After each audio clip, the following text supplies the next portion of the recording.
Hello friends, आप सभी का स्वागत है आपके अपने चैनल जेएसआर एजुकेशन चैनल में। तो चलिए स्टार्ट करते हैं आज की वर्कशीट स्टार्ट करने से पहले सबसे पहले अपना नाम डालेंगे और क्लासेस का नाम डालेंगे। 39 वर्कशीट है और विषय है हिंदी व्याकरण सर्वनाम भाग 2, क्लास 6 की वर्कशीट है। यह वर्कशीट शिक्षा निदेशालय के द्वारा दी गई है। ओके, तो चलिए वर्कशीट स्टार्ट करते हैं। प्यारे बच्चों, पिछले कार्यपत्रक में हमने पढ़ा कि संज्ञा के स्थान पर आने वाले शब्दों को सर्वनाम कहते हैं। जैसे कि हमने सर्वनाम की परिभाषा देखी थी। ओके, तो उसी टॉपिक पर हमें दिया गया है। प्रयोग के अनुसार सर्वनाम के 6 प्रकार भेद हैं। ओके, तो यहाँ पे देखिए 6 प्रकार के भेद दिए गए हैं। चलिए पढ़ते हैं इनको। पुरुषवाचक सर्वनाम, निश्चयवाचक सर्वनाम, अनिश्चयवाचक सर्वनाम, संबंधवाचक सर्वनाम, प्रश्नवाचक सर्वनाम और निजवाचक सर्वनाम। ओके, यहाँ पे 6 दिए गए हैं। तो चलिए नीचे पढ़ते हैं। आज हम सर्वनाम के भेदों को विस्तार से सीखेंगे। देखिए, जैसे कि हमें दिए गए थे 6, तो हम इन्हें विस्तार से पूरा पढ़ेंगे। ओके, फर्स्ट है पुरुषवाचक सर्वनाम। बात कहने वाले, सुनने वाले या किसी अन्य व्यक्ति वस्तु जिसके संबंध में बात की जा रही हो के लिए प्रयोग सर्वनाम को पुष्पवाचक सर्वनाम कहते हैं। पुष्पवाचक सर्वनाम 3 प्रकार के होते हैं। तो देखिए कौन कौन से होते हैं 3 प्रकार। पहला है उत्तम पुरुषवाचक सर्वनाम। वक्ता अपने नाम के स्थान पर जिन सर्वनाम का प्रयोग करते हैं, जैसे मैं, मेरा, मुझे, मुझको, एक वचन, हम, हमारा, हमें। ओके, ये होते हैं बहुवचन। तो जैसे कि ये शब्द दिए गए हैं, इन्हें कहते हैं हम उत्तम पुरुषवाचक सर्वनाम। ओके, तो सेकंड पॉइंट है हमारा मध्यम पुरुषवाचक सर्वनाम। ओके, मध्यम पुरुषवाचक सर्वनाम किसे कहते हैं? वक्ता श्रोता के लिए जिन सर्वनामों का प्रयोग करता है, जैसे तू, तेरा, मुझे, तुम, तुम्हारा, तुम्हें, आप, आपका और आपको, तो इन्हें कहते हैं हम मध्यम पुरुषवाचक सर्वनाम। ओके, और हमारा थर्ड दिया गया है, थर्ड पॉइंट, अन्य पुरुषवाचक सर्वनाम। अन्य पुरुषवाचक सर्वनाम किसे कहते हैं? वक्ता तथा श्रोता के लिए अतिरिक्त किसी अन्य व्यक्ति या प्राणी या जिन सर्वनामों का प्रयोग किया जाता है उन्हें, जैसे वह और यह आदि। ओके, वह हो गया और यह हो गया, इन्हें कहते हैं हम अन्य पुरुषवाचक सर्वनाम। ओके, तो चलिए सेकंड पे जाते हैं। अब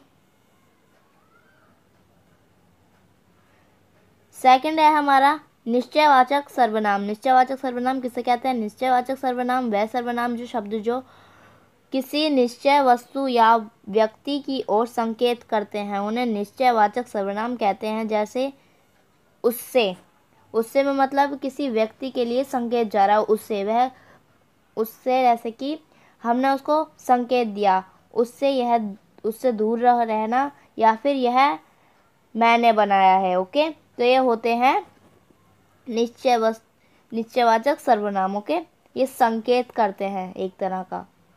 अब हमारा थर्ड है अनिश्चय सर्वनाम, अनिश्चयवाचक सर्वनाम। अनिश्चयवाचक सर्वनाम किसे कहते हैं?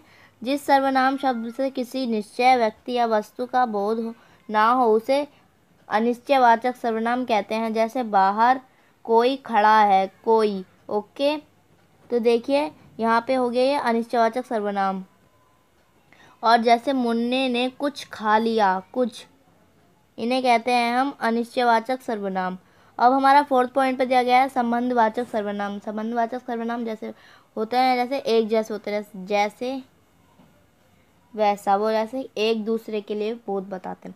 जिन सर्वनाम शब्दों का दूसरे सर्वनाम शब्दों से संबंध ज्ञात होता है तथा जो शब्द जो वाक्य को जोड़ते हैं, उन्हें संबंधवाचक सर्वनाम कहते हैं। जैसे जैसा करेगा वैसा भरेगा। ओके, तो यहाँ जैसा और वैसा आ रहा है पॉइंट में।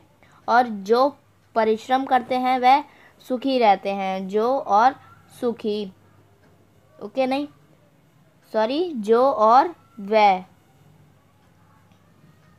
तो हमारा फिफ्थ पॉइंट है प्रश्नवाचक सर्वनाम। प्रश्नवाचक सर्वनाम किसे कहते हैं? प्रश्न करने के लिए जिन सर्वनामों का उपयोग होता है उन्हें प्रश्नवाचक सर्वनाम कहते हैं। जैसे बाहर कौन खड़ा है, कौन, वो प्रश्नवाचक हो गया, वो एक प्रश्न कर रहा है ना।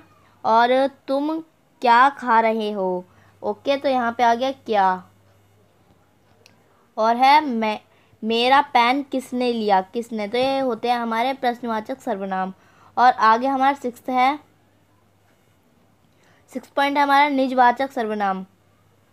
जिस सर्वनाम शब्द से अपनेपन का बोध हो उसे निजवाचक सर्वनाम कहते हैं। जैसे मैं अपने आप चला जाऊंगा, अपने आप, वह अपने आप खा लेगा, अपने आप हो गया इसमें। गांधी जी अपना काम स्वयं करते हैं, अपना और स्वयं, ओके।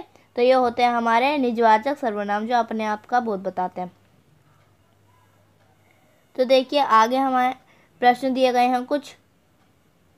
निम्नलिखित वाक्यों में सर्वनाम शब्द छांटकर उनका भेद भी लिखिए, ओके। तो यहाँ पे देखिए दिए गए हैं हमें कुछ शब्द, इनको हमें छांटकर इनका बोध भी लिखना है। तो चलिए करते हैं। फर्स्ट हमारा दिया गया है, मैं अपने जूते खुद पॉलिश कर लेता हूँ। तो देखिए इसमें मैं हमारा क्या हो जाएगा, उत्तम पुरुषवाचक सर्वनाम। मैं हो जाएगा उत्तम पुरुषवाचक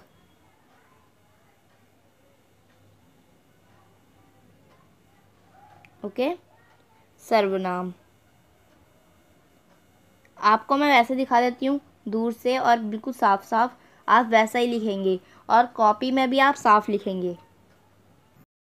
देखिए तो हमारा फर्स्ट पॉइंट था मैं अपने जूते खुद पॉलिश कर लेता हूँ। तो देखिए अभी हमने बताया था आपको कि मैं जो है वो उत्तम पुरुषवाचक है और खुद है निजवाचक, ओके। तो मैंने इसको ऊपर लिख दिया क्योंकि यहाँ पे गैप नहीं था ज़्यादा, इसलिए आप यहाँ से लिख लेंगे। पहले लिखेंगे मैं हो गया हमारा उत्तम पुरुषवाचक और खुद हो गया हमारा निजवाचक, ओके। अब हमारा सेकंड पॉइंट है आप क्या लेंगे। तो क्या हो गया, क्या हमारा क्या हो गया, प्रश्नवाचक हो गया, है ना। तो आप लिख लेंगे कि क्या हमारा हो गया प्रश्नवाचक सर्वनाम। अब हमारा थर्ड पॉइंट है जिसका खाते हो उसी को आंखें दिखाते हो। तो इसका हो जाएगा जिसका और उसको। तो ये हो गया हमारा संबंधवाचक सर्वनाम, ओके। और हमारा फोर्थ है बाहर कोई खड़ा है। तो इसमें हो जाएगा कोई, ओके। जो यहाँ पे हो गया कोई हो गया या अनिश्चयवाचक सर्वनाम होगा, ओके, अनिश्चयवाचक सर्वनाम। फिर हमारा नेक्स्ट है मैं खेलने जा रहा हूँ। तो इसमें क्या होगा, मैं होगा उत्तम पुरुषवाचक सर्वनाम, उत्तम पुरुषवाचक सर्वनाम हो जाएगा आपका ये मैं। फिर आपका है नेक्स्ट जल्दी आओ तुमसे कुछ काम है। तो क्या हो गया तुमसे हमारा हो जाएगा मध्यम पुरुषवाचक सर्वनाम, ओके। तो ये हो गया हमारा तुमसे मध्यम पुरुषवाचक सर्वनाम। अब हमारा लास्ट है उससे दूर रहना। तो हमारा क्या होगा उससे निश्चयवाचक सर्वनाम हो जाएगा, ओके। तो चलिए आपकी यह वर्कशीट आज यहीं ख़त्म होती है। अगर आपको हमारी वीडियो अच्छी लगी हो तो इसको लाइक करें, सब्सक्राइब करें एंड शेयर करें। हमारे चैनल को जल्दी सब्सक्राइब करें एंड बेल आइकन दबाना ना भूलें ताकि आपको हमारी वर्कशीट की आगे की वर्कशीट की नोटिफिकेशन आपको मिलती रहे। तो चलिए अब हम मिलेंगे अगली वर्कशीट में।